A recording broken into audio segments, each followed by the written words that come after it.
I totally love it here, and I really don't regret this decision at all. I like it here.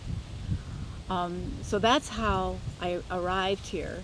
Why I do what I do? Well, what I am doing is I am a believer in sustainability. I am a believer in ecology, that it is very important that people eat food like other creatures that is raised as close as possible to where they live. Um, we're a member of a community here. Um, in my case, I'm a member of this community of soil, this community of animals, this community of plants. The more I build myself out of the other members of this community, the better I will fit in here and the healthier I will be. This is what I believe.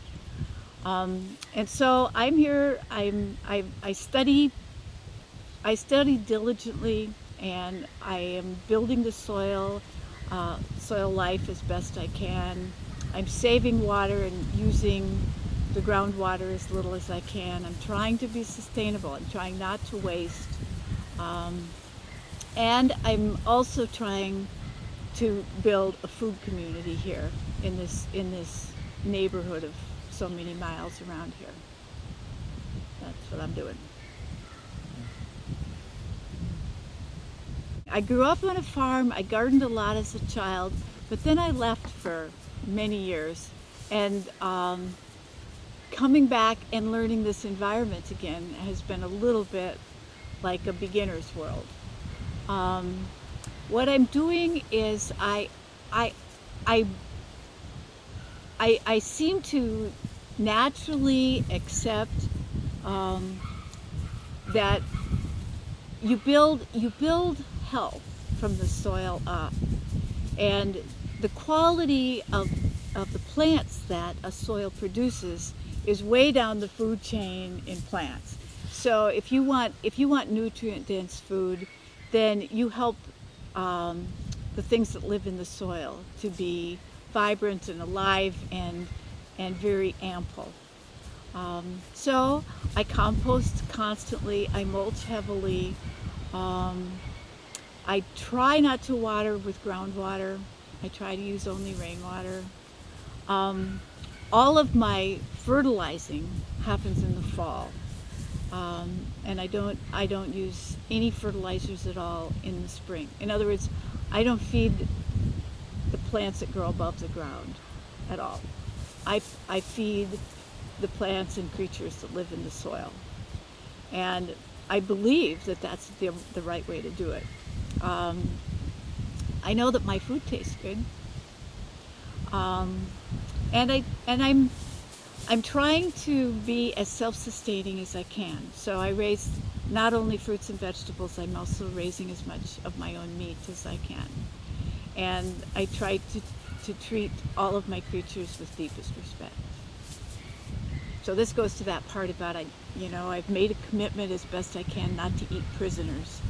I believe that your body's built out of what you put in it, and that includes the energy of the food more than anything else. I mean, there's minerals and vitamins and proteins to worry about, but that all breaks down to energy. And so if you have happy critters that are providing your meat, that's the kind of energy you're taking in. If you have happy fruits and vegetables who are living in a supported environment without chemicals and stimulants, that's the kind of energy you're taking in. And theoretically, that should build your healthiest body. And going back to what we were talking about earlier, the meat is really intense food. So if you're a meat eater, if you purchase a cow or a pig that has been raised on pasture, having a life, running around, not imprisoned, that's the kind of energy you take in.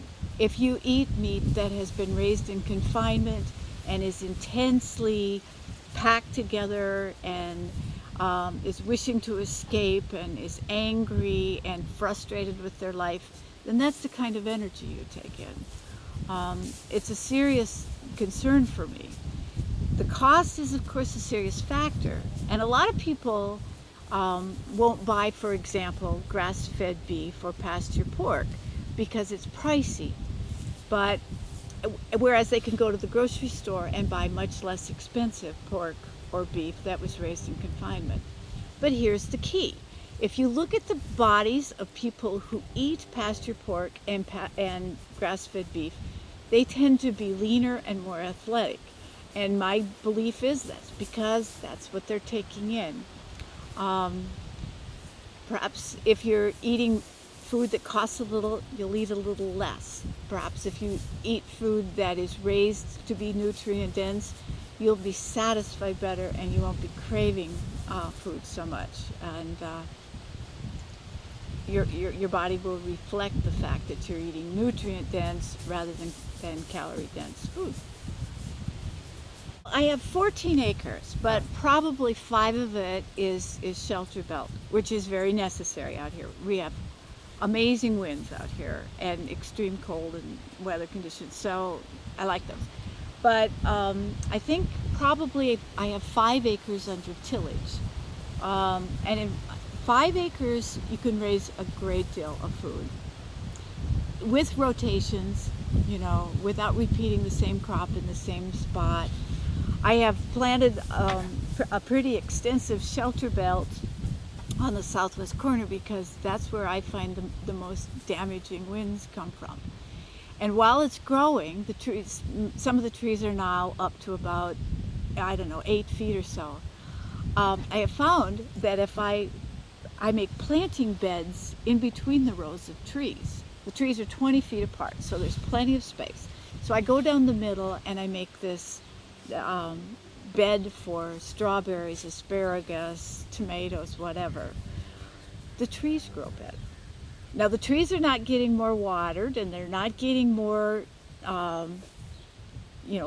additives in the fall or anything.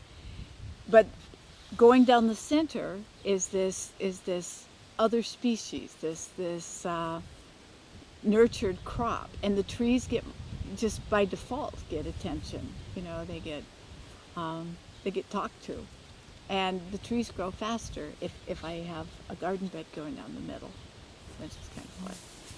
But yes, I think that on 5 or 6 acres, you have all the work you can do. As a single person, probably as a couple. 5 or 6 acres. I know that people with more mechanization can handle more than that. But I like hands-on. I like being very intimate with my work, and so this is enough. I do spray the trees a lot.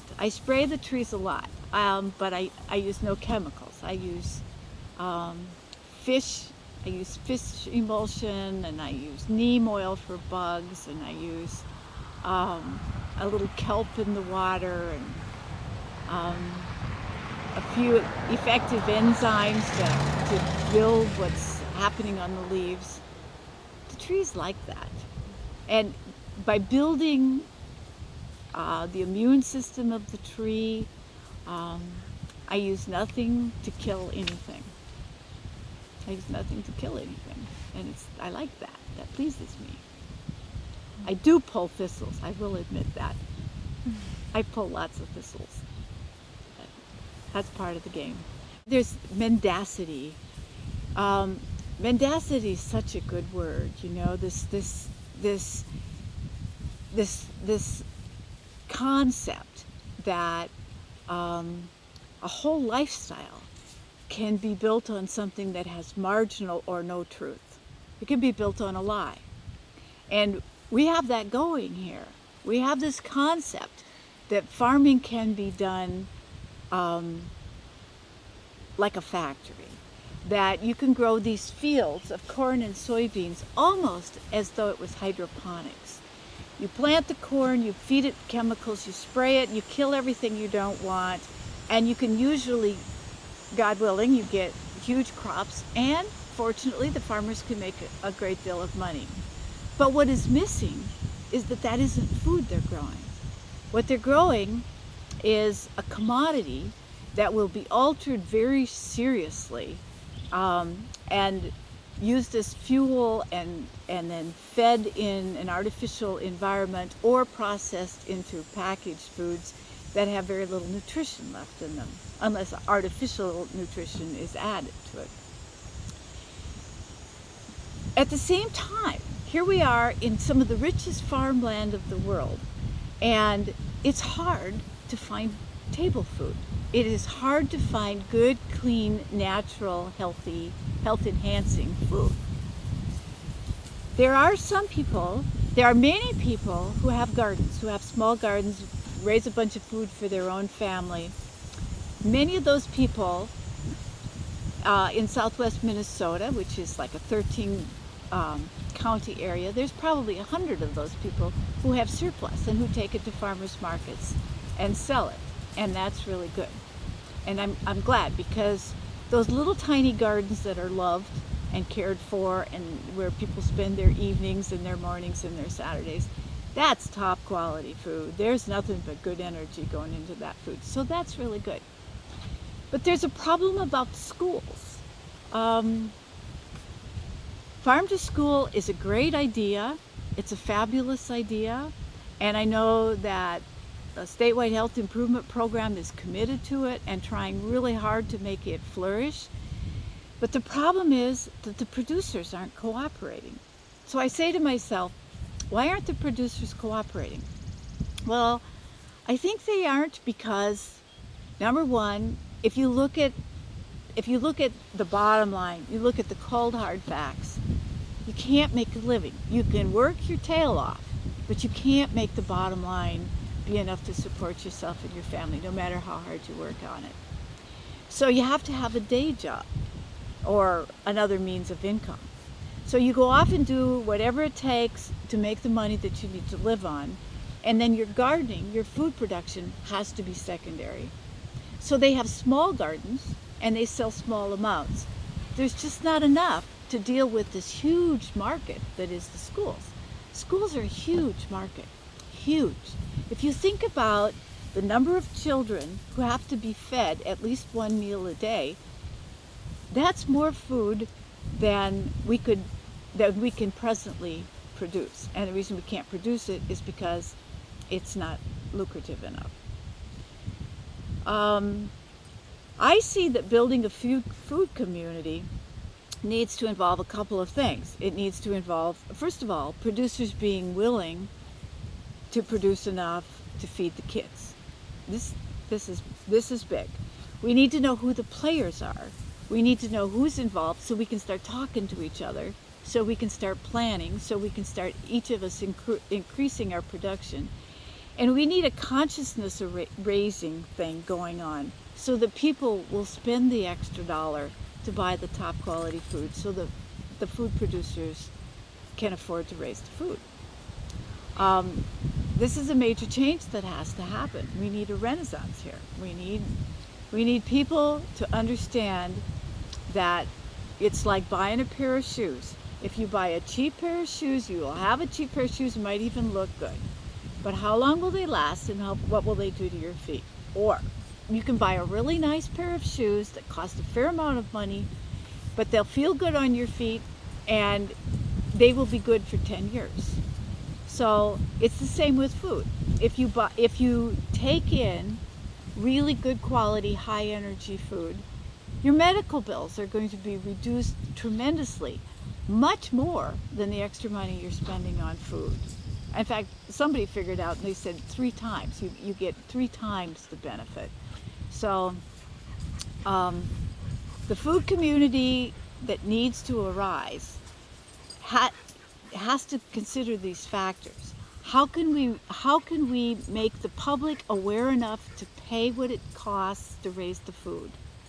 And then how can we get the producers to trust that if they put the time and energy into increasing their productivity, that they'll be adequately rewarded for it? And that's what I think. The schools are there. I mean, it's not easy. I mean, Farm to School has been going for, I don't know, at least 3 or 4 years, and it is still struggling. It is struggling.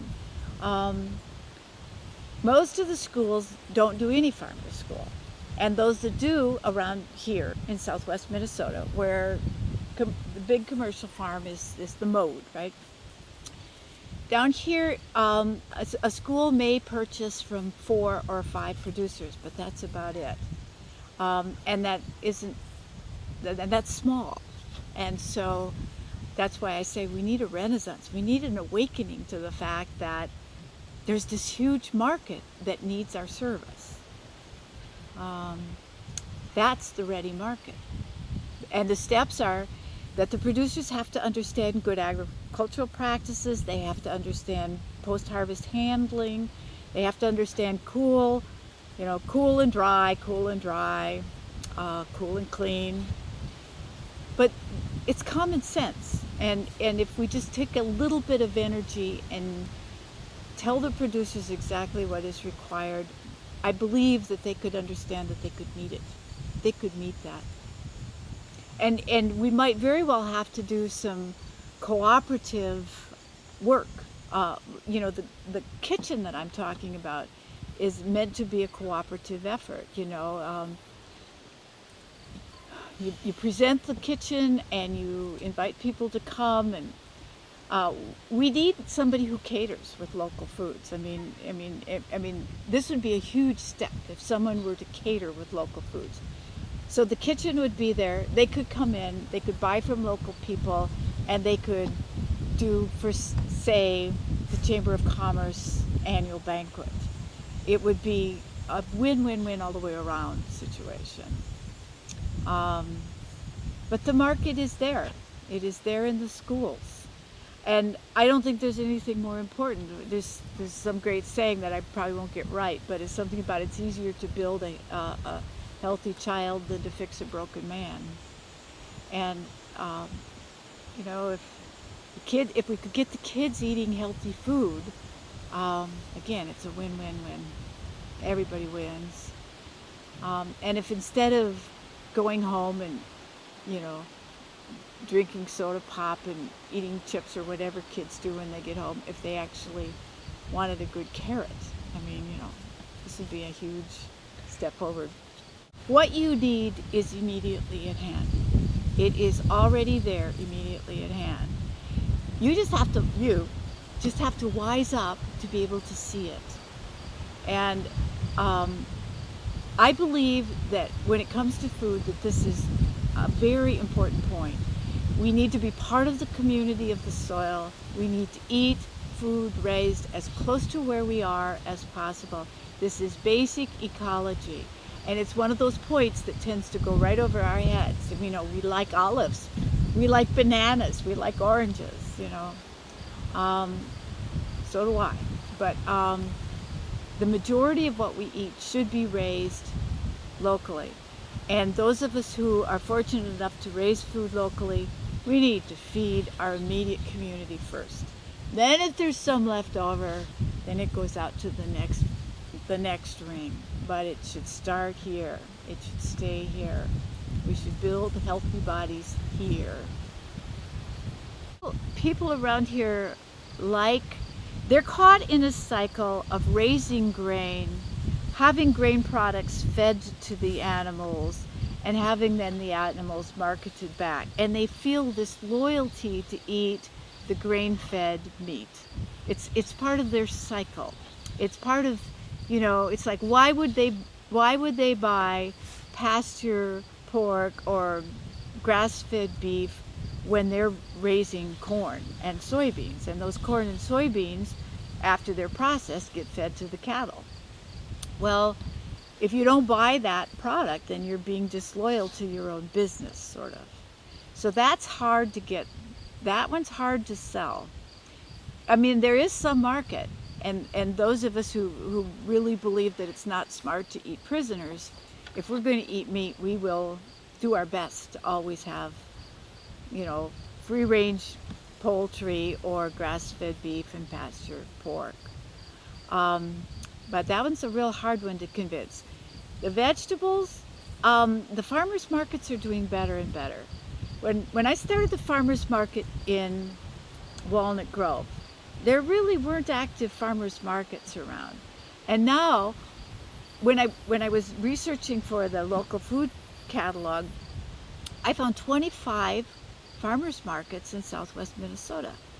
Now, those of you who live in the city may not find that phenomenal that every town has a farmers market, but it's a major change here in the last 5 or 6 years.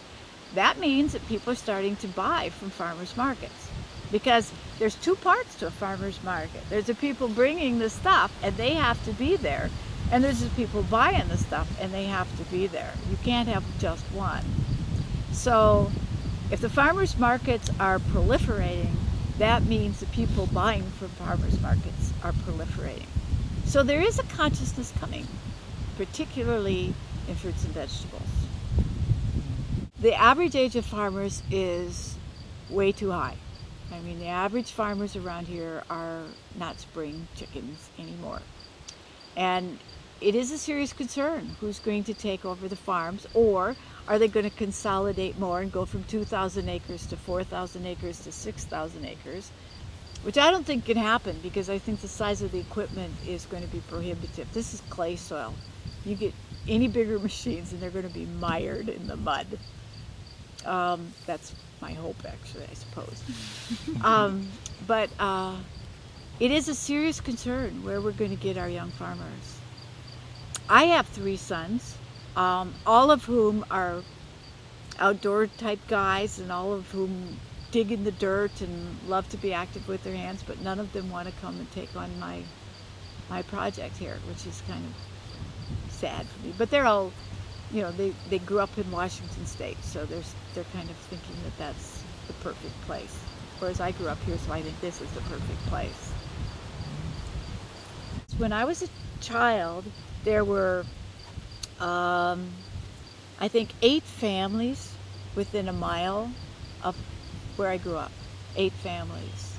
8 houses, 8 barns, 8 places with 5 to 7 acres right around the buildings that were used for various things having to do with living and raising of the table food. Now there's probably 1 per square mile on the average, 1 family, maybe 2. And all those other houses, that would be 6 houses empty, 6 barns not being used, and 6 places with 5 to 10 acres that are fallow because the space is too small for the big equipment. Perfect opportunity for table food growers. Perfect opportunity for organic orchards, for garlic fields, for potato growers, or whatever. Perfect. If we could just find the people who wanted to do it.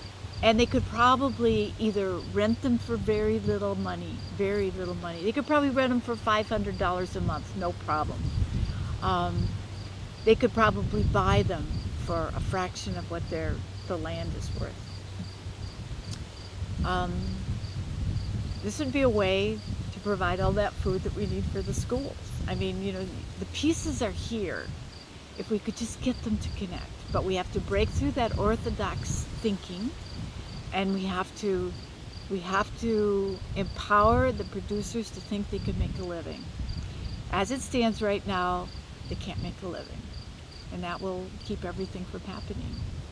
So these are steps that need to be taken. But yes, these old farmsteads, they're perfect for doing the kind of production that I think would definitely enhance the health of the people of this community. Definitely. This is at least a 20-year project I'm on. And I'm 66. So I figure, you know, if I think of all the people I know who have become, what do you call them, octogenarians or whatever, and the thing they all seem to have in common is they are very active. And the ones who live around here, who live to be 80 or 90, are all hardworking, active. They're outside and they are gardening and they are engaged. So what are the alternatives? I mean, why would one, besides I love what I'm doing. So what to do with the rest of my life? Why not do what I really love to do, especially since I believe that will keep me healthy for the rest of my life. And if I'm lucky, one day I'll just wake up dead. And most of my projects will be in a reasonable state of completion.